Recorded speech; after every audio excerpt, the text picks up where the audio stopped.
Welcome to another episode of Husbands Watching Housewives. I'm Scott. And I'm Jeff. And we just watched an episode of The Real Housewives of Beverly Hills. Yes, episode 8. 8? Only 8 or already 8? I think already 8. I feel like we're due for a mid-season trailer soon. Aren't they going away somewhere? Somewhere, yeah, because they're doing the dance and there's a carnival, kind of, they're all the feathers and they're... And for the trailer, it's all starting to blend together. So I don't know, wearing feathers. I'm just wearing sweaters. We're both wearing sweaters and plaid. Sweaters and plaid.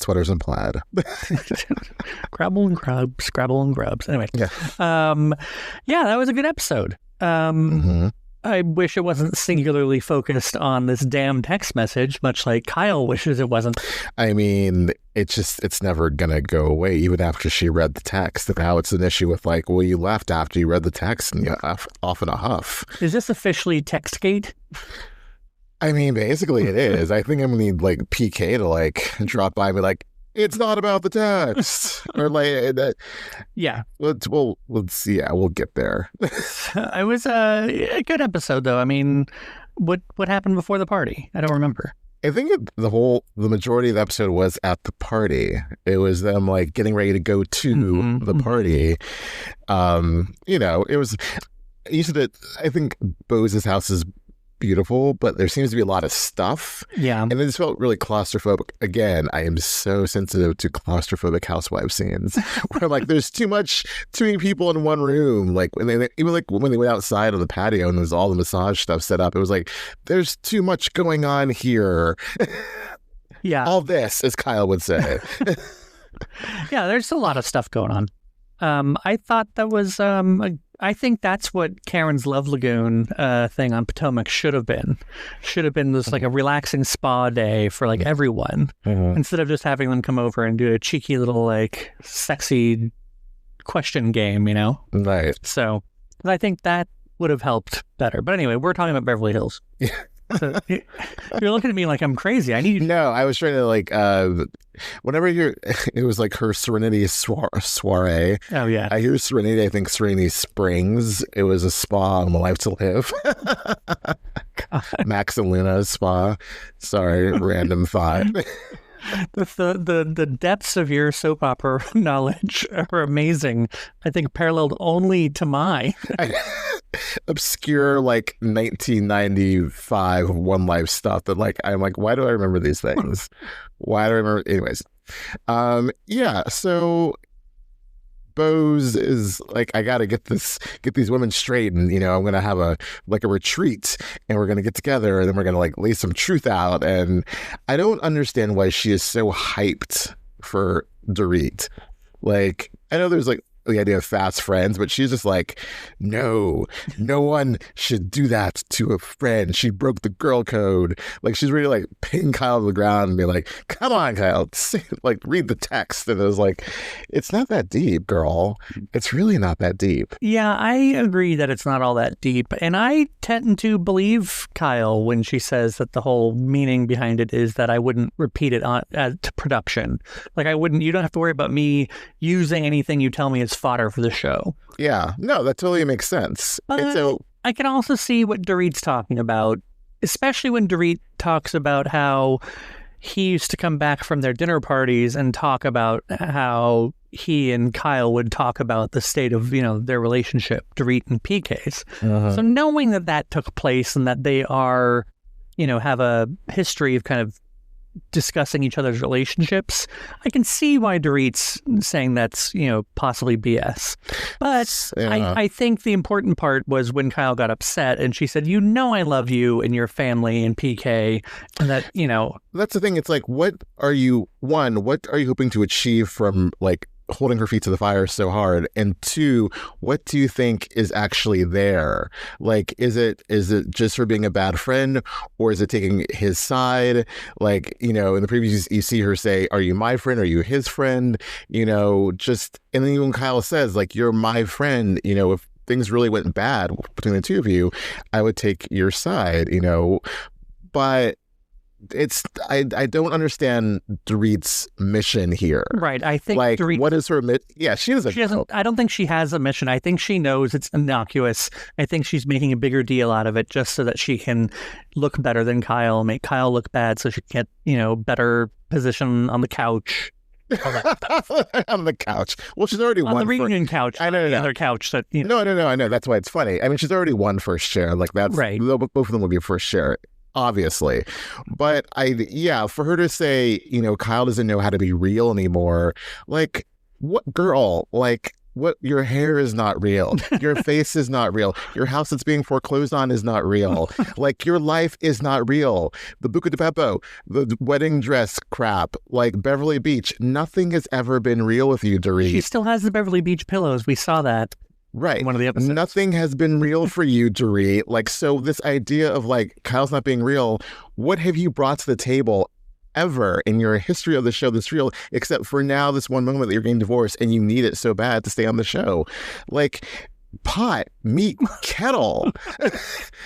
Like, just like, when at the end, let's skipping to that, with Sutton being so upset that Kyle stormed out, and it just goes back to Kyle holding her feet to the fire when she stormed out of Magic Mike. The difference being the Magic Mike crap was bullshit in Sutton's head, like so much of her life is.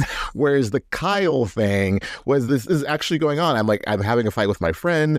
My life isn't so in such great of a state. There's real issues going on here, not just like people didn't pick me up and bring me to the Magic Mike stage also, where you didn't even want to be Sutton, and you thought it was garish and gauche for Erika to be split on the stage, but yet you're so upset about it because what will the ballet think? Like, yeah. I definitely, Sutton is only caring about the way Kyle's storming out because Kyle made such a big deal about it with her. That never happened. She wouldn't be thinking about it twice. What it comes down to is Sutton thinks Kyle gets better treatment because Kyle is positioned to be the star of the show. The face of the show. She's the face of the show, the center diamond, always on the beginning of the couch. But also, here's the thing, that can never be you, Sutton. You're not that likable. Sorry. Don't say people aren't likable. In my opinion, she's not that likable to where she could be headline this show. Yeah, I don't think she's universally Yeah. Although at the same time, and I am playing devil's advocate here, so don't bite my head off. But I tell you, messing with that devil. I know, but I'm just saying, a lot of people don't like Kyle either. No, for sure. So yes, Reddit. Yeah, exactly. I understand that. I'm just saying, I'm surprised at how much people don't like Kyle because, I definitely think people expect too much of her. Yes, and she's just been on the show for so long, and really all it is, again, people come for Kyle because she came for Lisa Vanderpump, and so that's part of it. Yeah. And so, and in this situation, it's like I think.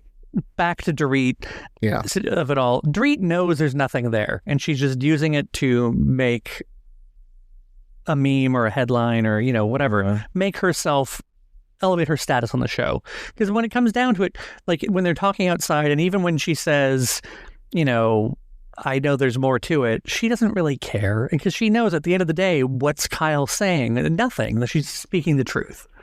So yeah, I was very confusing, the whole PK goes back and tells me things that were said and and Kyle's lying. I just don't, it's just so cloudy, and I really hope that it gets very pinpointed, what people are mad at, what, that Andy really puts this in he translates it because I don't understand what the anger is. And then when the other women jump in their confessionals, I'm like, what's it to you? Yeah. What is this Kyle takedown season? I don't understand. That was the other thing too. When oh damn it, I just lost my thought.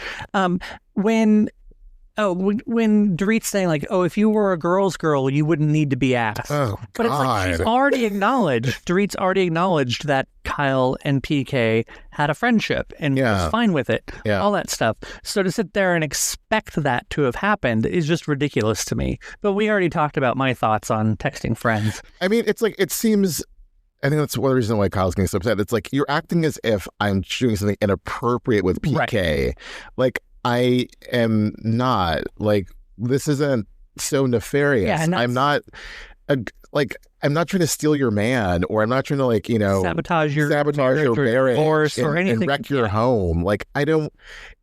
It's just really. And that's where I think the other women need to piss up a rope when they start trying to make it out that Kyle's done something bad, because she hasn't. Yeah. Like, it may not be how they would handle the situation, and it may not be how they would want their friends to handle it, but that's the way Kyle's handling it, and she's done nothing wrong. And that's where Erika, I'm happy Erika said what she said to Dorit, because she's done nothing wrong. Like, yes, that text could be read in multiple ways, but choosing to believe your friend, I think that's true friendship. Like, when you're like, I know this person and I know that they aren't doing anything evil with this. I know the content of her character. Yeah, and the fact that she's seen them interact before, the two of them, PK and Kyle. And so Erika knows that there's nothing weird going on there, so why worry about it? And so, for Dorit to say, well, what if you found out there was something wrong? I like how they leave the cliffhanger as though, a bit of a cliffhanger, as though Dorit's going to whip out a, piece of evidence. Well, this is what she said. What's not going to happen? No, I'm sure she'll bring several receipts to the reunion. So, I like that Erika pushed back and said, I'm friends with both of you, but now I think I need to, like, remove myself from the situation, because now, even if you're saying even if you're trying to say you don't want me to pick sides, ultimately Dorit wants her to pick sides, and Erika and Kyle's not doing that. Right. At least that we've seen. Maybe in next week's episode, whatever. But, like, as of now, she's not saying, like, Erika, like, when she stormed off, she wasn't like, Erika, come and comfort me. Erika did that on her own because that's her friend. As if the roles were reversed and Dorit stormed off, Erika would also be like, girl, like, let me comfort you. It's just really weird how they all are just hyped up. And I'm sorry, you're not going to be Kyle. You're not going to get center time. I don't think they're all trying to be Kyle. I honestly don't think be Kyle, but be in Kyle's position. I don't know that it's a takedown. It's a takedown season. Every franchise has one of them eventually, but I don't think that anyone's consciously trying to take down Kyle other than Dorit. I mean, Dorit might have that. I don't think I think Sutton's seeing the opportunity and them doing that whole grandstanding, pausing between every syllable so she can make a meme and bow down at the altar of Kyle Richards. So, like, making it easy for TikTok. Yeah, it's so goofy. It's beyond goofy. But I will say, it was really strange that they all followed. That's Kyle the other thing too. Like, eventually, because eventually what should have happened, Dorit and Kyle were by themselves and having a conversation, and Dorit was saying, like, you don't know what was going on, and Kyle's like, okay, I didn't know. I don't know what's going on behind closed doors. Granted, in her confessional, she's like, is she really saying this? Mm-hmm. Is this real, or is she just trying to, like, use this? Which, honestly, I don't blame her. But, like, for them all to be like, come on, let's go, and, like, no, you don't need to all go. Go have your massage. This should be between Kyle and Dorit, as Erika said. My guess is that production was like, you guys should go out there and, like, kind of. It just makes it a moment, and then they walked off. I think Dorit had to say, like, can we just take a moment away from these chicks? Yeah, I did like Sutton and Bo's section. We should go up. No, I'm. Well, no, Bo's is like making Sutton, who's like, oh, it's so dramatic. And I'm like, lady, you could teach a class on dramatic. Okay. Yeah. And Susan's not even, like, halfway through. Like, I'm sure you're going to pop a blood vessel too. I do see, the way Kyle, I don't think that this whole she doth protest too much. Like, Garcelle can, show that, I do like the expression "piss up a road." It's a good one. It's good. But I do, especially when it's a difficult thing to do, especially as a woman. I imagine it's even harder to do. Piss up a rope. Wow, now you're getting really specific. But yes, continue. I think this whole "she doth protest too much" is just not true. But I do think the way that Kyle is reacting to it, like, to sit there and, like, you should be ashamed of yourselves. Like, that was a step too far. Yeah, when you start talking to grown women as though they're children, and it's probably a difficult habit to break once you have 4 kids. You're used to admonishing them, So, but yeah, you don't want to turn that around and talk to your friends as though they're. Yeah, I think that's what sets people off. Yeah. And makes it a different taste. Yes, here's the thing I will say that she did wrong. 1, saying that, and 2, just storming off, because, as I've said so many times on the show, stand in your truth. If what you know is the truth, then just stand there and say, no, nothing's bad. Like, she should have read the text, like, Now that I think about it, I'm not sure what I said last week about it, my stance on it, but like now I'm like, just read the text, or she should read the text, and like so they can move on. But the thing is, like, even once the texts were read, it still became a thing. So there's no winning. That's why I say it feels like a takedown, because there's no winning. It's like, you want me to read the text? Okay, I read them. Now you don't like the tone. You don't like the text. Right. So then what do you want me to do? Like, bow down at the altar of Dorit Kemsley and say, like, I'm so sorry, milady. Please forgive me. Let me flog myself. And I think that's where Kyle's coming from. And that's, I identify with that a lot, because, like, just being accused of something that was the complete opposite of your intention behind it. You know, that just is so frustrating, because it's like, what more? You've already gone out of your way to make sure it's explained 6 ways to Sunday, and then that's not enough. So after a while, it's like, what the hell do you want from me? And so, like, I don't want to be around this, and just leave. I get it. I get why she would do that. It gets frustrating, and I'm sure, and like what we see is only a fraction of what they shoot. So like, who knows how many times they will round and round, not just here, but also the Viper Room, or that dinner when they were at the beach in San Diego. Like, there's only so much you can take of being said, being called a bad friend or not a girl's girl. I'm so sick of that phrase, a girl's girl. Like, piss up a rope with that. Like, just, yeah. You know, it's just, I can understand her frustration. Plus, she had a lot going on, or has a lot going on besides that, and just didn't have, That was cute. They bought a Porsche for Portia. We forgot about Oh, yeah, that was cute. Little Mo coming back over. Yeah, grown up on the show and had those delicious donuts. I want a donut now. They're Winchell's donuts, which there used to be Winchell's up here, and there's not. The nearest one, apparently there's some in San Jose, which, oh gosh, I'm not going to drive to San Jose for Winchell's. If we happen to be in San Jose. But if we happen to be, we'll go there. But then the next closest is LA. There used to be one behind my movie theater. Oh. And so I would go around and get donuts every Sunday for the crew. And then the donut lady would come over and bring me free donuts, and she called me Skippy. Oh, Skippy here. He likes the jelly donut. Her name was Bernice. Yeah, Bernice, the Winchell's lady. Oh. But yeah, that's a little story for you. That's sweet.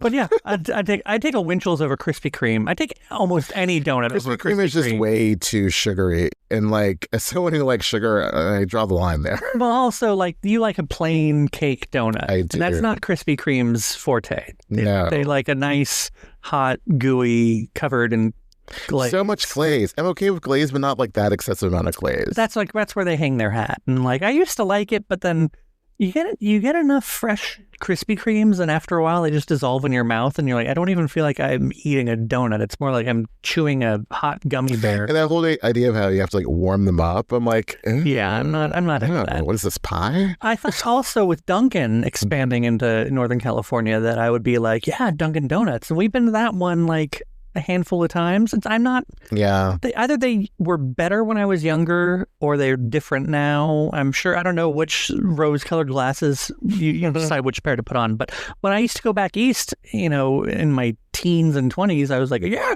Dunkin' Donuts, and now I'm like, such a novelty. Yeah. Now it's nothing. I think really it's like a local place is best. Oh, yeah. That place down in San Francisco they used to. That's true. By Donut World. Yeah. Near my old apartment. Yeah. Jelly-filled donut holes. If you've never had jelly-filled donut holes, it's where it's at. I haven't. I'm not going to. I don't like jelly in my donut. Again, we already made it clear you like a plain I like cake a plain cake donut. It's so good. Do you know how many people, can you tell me how many people have in your lifetime been like, seriously, a plain cake donut? Oh, I'm sure very many. I block it out. That's what I like. It's a likable donut. I know when we first started dating and like the donut would come up, or do you have another thing you'd like plain, that I was like, huh? It befuddled me. And I remember a handful of people would be like, seriously? A plain cake donut? That's what he wants? I'm like, yeah. I think someone once accused me of being a jerk for not getting you something better. And I was like, no, I promise you, he just wants a plain cake donut. Again, that person can go scratch, or piss up a rope. I would have said it so many times. I know, but I tried to vary it. The name of our episode now. No, it's not. I don't even know what the name of the episode is. I don't know either. They also the editing made it seem like Kyle just stormed out and didn't have that whole talk with Dorit. Basically got in her car with the robe, which she did, but yeah. The only person she owes an apology to is Bose. Yeah, I would agree. So for storming out of her well-planned. But at the same time, Bose didn't need to be coming for her. So hard. Like, you just got here. Like, also, especially, yeah, and then to be like, what's Erika talking to her for? It's like, you don't... Girl, you don't know the dynamics. And even, go back and watch a season or two. And while she probably did. She probably had. I don't know. But I would think, again, I told you while we were watching it, like, I feel like Bose doesn't have all the details, but she's applying her own personal, experience and how she would handle the situation. And I think it's her way of choosing and saying, like, I think Dorit is right, because she would feel like Dorit, I guess is what I'm saying. Look, unless Kyle slept with PK, or she like told him all the secrets in the world that so that he could use them against her in divorce court, I don't see how she hasn't been a girl's girl or a good friend. I also don't see how Dorit has been a girl's girl or a good friend. I don't want to use the word girl's girl anymore. It's dumb. It's dumb. In girl code, it's all just dumb. Like, just be a good person, which I think they all are. Even Sutton, I don't think she's likable, but I think she's a fine person. So this doom and like this, oh my gosh, you're applying to these situations. It's so Beverly Hills. Yeah. Like, they take one issue and it just goes throughout the entire season. This would have been an episode on Salt Lake, and they would have moved on to something else. Brittany would have had an announcement. Like, it would have been like just whatever. Like, but Beverly Hills is like, just let me focus on this minutia. Because what's the problem? No one else has anything going on. Exactly. Sutton. What is Sutton's storyline? No. What is Garcelle's storyline besides like putting together her beach house? Right. Which I think that's going to be her open house next week. What is Erika's remodeling her house and Bose that stuff, she's new and just That's so the three of them, stuff. Bose, Dorit, and but those alone don't run the show, right. There's not a lot of story, so they have to like dissect this text. Yeah, I mean, now that Jennifer Tilly's on the show, that can't be Sutton's thing, and we already have the horse, I guess, dog, June Bug Carter Cash. That's her big draw this season. I don't know. Well, eventually they're going to go. No, it's going to be her and her mother. They're going back to Augusta eventually. Right. We'll see. We'll see. Well, I am, but that's more. Gotcha. Yeah. Understandable. Yes. Well, I mean, I think that was pretty concise.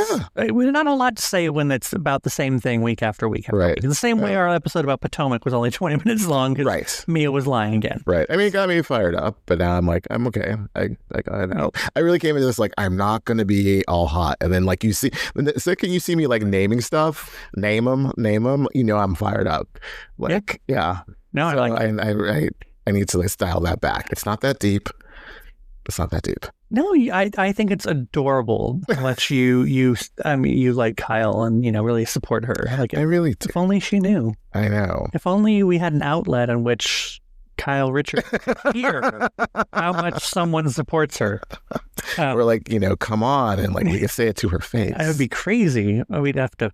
I think the closest thing we'll do is if we are able to get a meet and greet with her at BravoCon. Oh, yeah. That is the goal for this year. The things we know now about BravoCon that we did not know then. Yes. It's going to change the whole face of BravoCon for us. Change the game. Change the game. Well, I think thanks for listening, everyone. Be sure to find us on social media and subscribe and all that stuff. And then we will do this next time. Till next time.